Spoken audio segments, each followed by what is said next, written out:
Sveiki, mano vardas yra Bruce. Ši dramatiška istorija įvyko 2006 m. lapkričio 16 d. Aš dirbau mechaniku savo įmonėje, kuri atlieka automobilių remontą. Ta dieną aš buvau išvykęs pas klientą ir atlikau sunkvežimio remontą. Dirbau gan tolokai nuo miesto.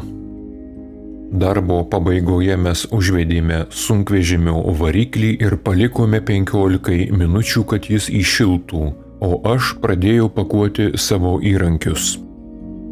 Tada prie manęs priėjo kitas mechanikas ir paprašė, kad aš dar patikrinčiau dar vieną dalyką, nes atrodo, jog iš variklio bėga alyva.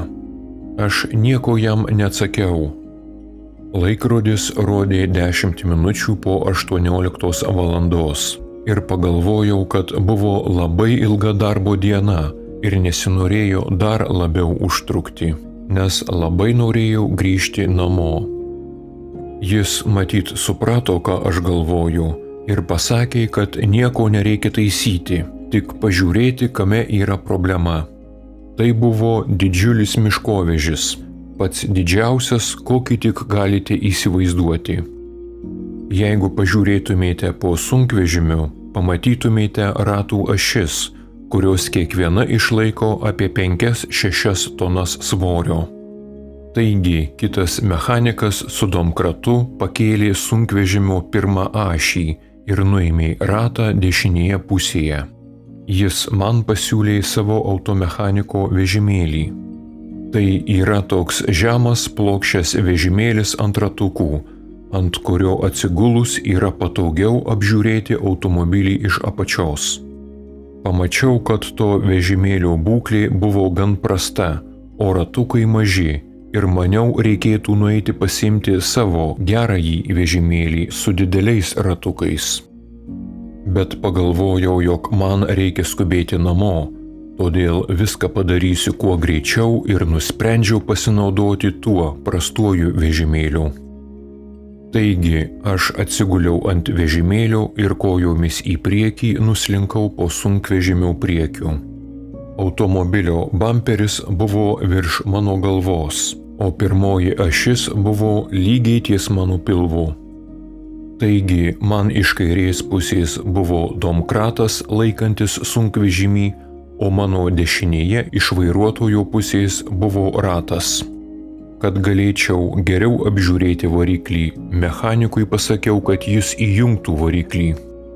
Palysdamas po sunkvežimiu pastebėjau, kad prie domkrato nebuvo jokių apsauginių stovų, nes paprastai pakeliant automobilį, jis visada paremamas specialiais stovais. Ir kai kitas mechanikas įlipo į kabiną įjungti variklį, sunkvežimis truputį suvibravo ir pajudėjo. Ir aš periferiniu regėjimu iš kairės pusės pamačiau, jog domkratas laikantis ašį pajudėjo ir išsprūdo iš savo vietos. Aš nespėjau net nieko pasakyti, kai domkratas tiesiog išlėkė iš po sunkvežimio ir pirmoji ašis su maždaug 5 tonų svoriu nukrito tiesiai man ant pilvo. Kai ašies galas trenkėsi į cementines grindis, buvo didžiulis triukšmas. Jūs galite įsivaizduoti geležinį garsą, kai keletas tonų metalo nukrinta ant cemento. Ir aš pajutau, jog toji ašis yra mano kūno viduje. Aš tada pajutau, kad bėga kažkoks skystis, bet nesupratau, kas tai yra. Vėliau man paaiškino, kad ašis nukritusi man ant pilvo, ji išstūmė visą kraują iš pilvo į viršų ir iš mano gerklės pradėjo bėgti kraujas ir lašėjo ant cemento. Ir tuo metu pradėjau šaukti: Dieve, padėk man, Dieve, padėk man. Tarp nukritusios ašies ir cemento grindų buvo vos 5 centimetrai. Taigi tame tarpe buvo mano suspaustas kūnas ties pilvu. Kai ligoninėje padarė rentgeno nuotrauką, man pasakė, jog mano stuburo 2 slanksteliai buvo visiškai sutraiškyti. Taigi ašis visiškai perspaudė mano pilvą bei stuburą. Skausmas buvo siaubingas. Tas prastas plastikinis automechaniko vežimėlis nuo svorio visiškai subyrėjo ir aš prisiminiau, kad jeigu aš būčiau gulėjęs ant savo gerojo vežimėlio su metaliniu rėmu ir dideliais ratukais, tai sunkvežimio ašis būtų padalinusi mane per pusę. Taigi, aš guliu prispaustas po sunkvežimiu, o variklis vis dar veikia, nes mechanikas išsigandęs iššoko iš kabinos, pribėgo prie manęs ir sustingęs nuo šoko žiūrėjo į mano sumaitotą kūną. Aš pradėjau šaukti, kad jis kviestų gelbėtojus, o jis stovėjo sustingęs ir man atrodė, jog jis taip stovėjo amžinai. Aš net nežinau, kiek ilgai jis taip stovėjo. Kai pagaliau jis atsigavo, nubėgo skambinti į greitąją gelbėtojams ir jis šaukė, kad jie greičiau atvažiuotų, nes jo kolega sunkvežimis perpjovė per pusę. O aš tuo metu jam šaukiau, kad jis kuo greičiau išjungtų variklį, nes didžiulio dyzelinio sunkvežimio variklis stipriai vibravo ir vibracija per ašį persidavė į mano kūną ir mano kūnas taip pat vibravo. Jaučiau nepakeliamą skausmą ir aš be perstojo šaukiau, kad jis išjungtų variklį. Išjungęs variklį jis surado išsprūdusį domkratą ir pabandė pakelti sunkvežimį. Kai jis kiek pakėlė sunkvežimį, pajutau, kad ašis pakilo aukštyn ir aš pamačiau, kad vietoje mano pilvo buvo plokščia vieta. Kai tik mano kolega pakėlė sunkvežimį, aš pajutau didelį silpnumą. Man vėliau paaiškino, jog mano kūne buvo trūkusios 5 arterijos ir kai ašis pakilo, pro arterijas plūstelėjo kraujas ir prasidėjo stiprus vidinis kraujavimas. Supratau, kad aš tuoj prarasiu likusias jėgas ir bijojau, kad domkratas vėl išsprūs ir ašis mane galutinai perspaus per pusę. Pradėjau šaukti, kad mane ištrauktų iš po sunkvežimio, bet jis nedrįso manęs judinti ir bijojo, kad tik dar labiau apsunkins situaciją. Tada pakėliau rankas į viršų ir pasiekęs bamperį bandžiau ištraukti save iš po sunkvežimio. Man kažkiek pavyko išlysti ir pamačiau, jog ašis dabar buvo ties mano kojomis. Tad jeigu ašis vėl nukristų, ji man nukirstų kojas. Todėl aš vėl pradėjau rankomis stumti save nuo bamperio ir tuo metu mano abu plaučiai supliuško. Ir aš pradėjau dusti. Mano širdis plakė didžiuliu greičiu. Širdies plakimą aš girdėjau ausyse. Negalėjau įkvėpti oro ir mano visas kūnas drebėjo ir staiga pajutau, jog mano širdis sustojo. Ir tuomet aš palikau savo kūną ir pakilau prie garažo stogo. Pirma, ką pastebėjau, tai kad aš buvau visiškoje ramybėje. Savo gyvenime aš nė karto taip gerai nesijaučiau. Visas skausmas ir baimė išnyko. Aš buvau tiek atsijungęs nuo tos visos situacijos, jog ne iš karto supratau, kad tas vyrukas gulintis po sunkvežimiu buvau aš. Mačiau, kaip mano kolega sulenkęs kelius sėdėjo prie mano galvos, glostė mano plaukus ir verkė. Aš girdėjau kiekvieną jo pasakytą žodį. Jis sakė: "Tavo vietoje turėčiau būti aš. Man labai gaila, aš labai atsiprašau, koks aš kvailys." Bet visa tai man jau visiškai nerūpėjo ir buvau kaip neutralus stebėtojas. Ir tuo metu pastebėjau, kad į garažą įbėgo žmonės iš gelbėjimo tarnybos. Aš visą tai mačiau iš viršaus ir yra viena detalė, kuri yra įrodymas, jog mano išgyventa priešmirtinė patirtis yra tikra. Taigi, pirmieji gelbėtojai atėjo į garažą pro priekinės duris, o 2 paskutiniai gelbėtojai Vyras ir moteris su raudonais plaukais. Jie atėjo į garažą pro galines duris. Taigi, žiūrėdamas į situaciją iš viršaus, mačiau, kaip mano kolega verkdamas glostė mano galvą, o prie jo iš abiejų pusių mačiau dvi šviečiančias baltas būtybės. Manau, kad tų būtybių ūgis buvo apie 3 metrus. Ir ši visa situacija man atrodė visiškai normali.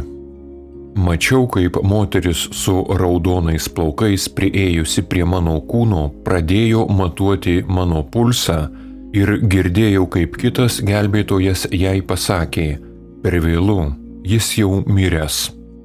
Tačiau toji moteris nepasidavė ir vis bandė pamatuoti mano pulsą. Gelbėtojai nieko negalėjo padaryti, negalėjo pradėti daryti dirbtinį kvėpavimą, kadangi visa mano krūtinė buvo sutraiškyta. Taigi jie atsistojo ir nežinojo, ką daryti.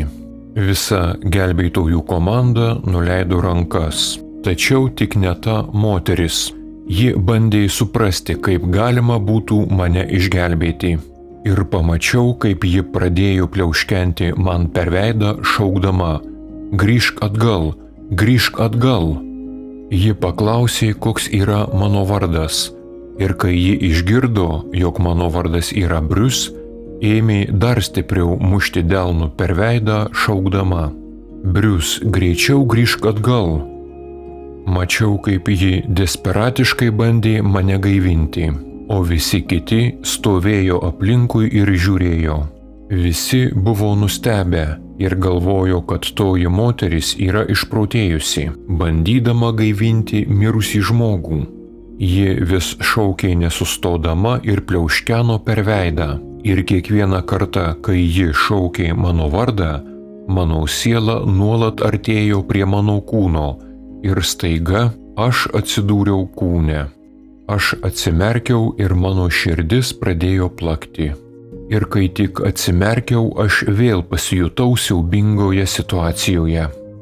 Siaubingas skausmas buvo visame kūne ir akimirksniu prisiminiau visą situaciją ir kas nutiko. Ir atsimenu, pats savo pasakiau: ne, aš šito nenoriu, per daug skausmo. Ir kai tik priėmiau tą sprendimą, mano širdis vėl sustojo ir aš vėl palikau kūną. Vėl atsidūriau prie garažo lubų ir pamačiau kažkokį tunelį. Jo gale buvo ryški šviesa. Tuo metu aš aiškiai suvokiau, jog anapus yra dangus, kaip mes jį vadiname. Aš buvau labai laimingas ir pradėjau neįtikėtinu greičiu skristi tuneliu. Taigi aš laimingas skrieju link dangaus ir kažkur tolumoje vis dar girdėjau tą moterį šaukiančią: Brius, sugrįžk. Staiga aš sustojau tame tunelyje ir vėl atsidūriau prie garažo lubų ir vėl įkritau į savo kūną. Atsidūręs savo kūne, aš bandžiau pasižiūrėti į kairę, į dešinę, ieškodamas tų būtybių, tačiau negalėjau jų pamatyti. Vėl buvau siaubingoje situacijoje, tačiau viduje aš išgirdau kažkieno tylų balsą: jeigu tu nori gyventi, tau reikia kovoti ir toji kova bus labai sudėtinga. Bet aš nenorėjau kovoti. Situacija mano buvo labai sunki, o skausmas nepakeliamas. Ir aš viduje pasakiau: aš nenoriu jokios kovos. Ir kai tik taip pasakiau, aš ir vėl atsidūriau prie garažo lubų ir vėl pamačiau tą tunelį ir vėl pradėjau greitai skrieti.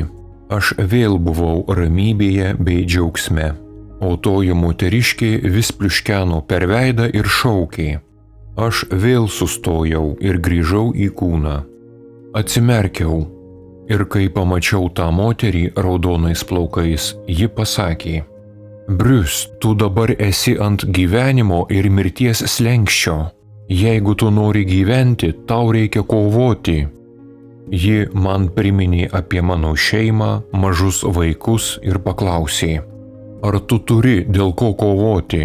Prisimink savo šeimą, prisimink savo vaikus, pasilik čia, niekur neišeik.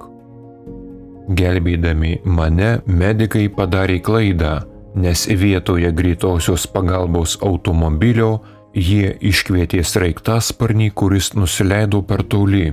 Todėl pirmiau mane nuvežė į mažą ligoninę ir iš ten mane išgabeno sraigtasparniu į didžiulę centrinę ligoninę. Aš išbuvau komoje keletą savaičių ir mane operavo daugybę kartų. Paskutinė operacija buvo maždaug metai po įvykio. Gydytojai vėliau man pasakė, jog iš viso žarnyno jį susiuvę dalimis jie galėjo išgelbėti tik 50 cm. Ligoninėje praleidau virš metų ir išleistas iš ligoninės norėjau susitikti su gelbėtojų komanda ir jiems padėkoti. Nuvykęs į susitikimą pamačiau 30 žmonių ir aš iš karto galėjau atpažinti visus tuos 8 žmones atvykusius gelbėti mane. Ir taip pat aš galėjau aiškiai parodyti tą moterį ir vyrą, atėjusius į garažą pro galines duris. Ir visiems girdint aš paklausiau, kodėl į garažą jūs įėjote pro galines duris, juk visi kiti atėjo pro priekinės duris. Ir man papasakojo, kad jie pravažiavo reikalingą posūkį, todėl atvyko kitu keliuku ir sustojo prie kitos garažo pusės. Tad gavosi taip, kad jie įėjo pro galines duris. Taigi visi gelbėtojai atvyko į garažą, kai mano širdis buvo sustojusi ir aš gulėjau prispaustas po sunkvežimiu. Tad savo akimis iš viso nieko negalėjau matyti. Ir tai yra įrodymas, jog mano išgyventa priešmirtinė patirtis yra tikra.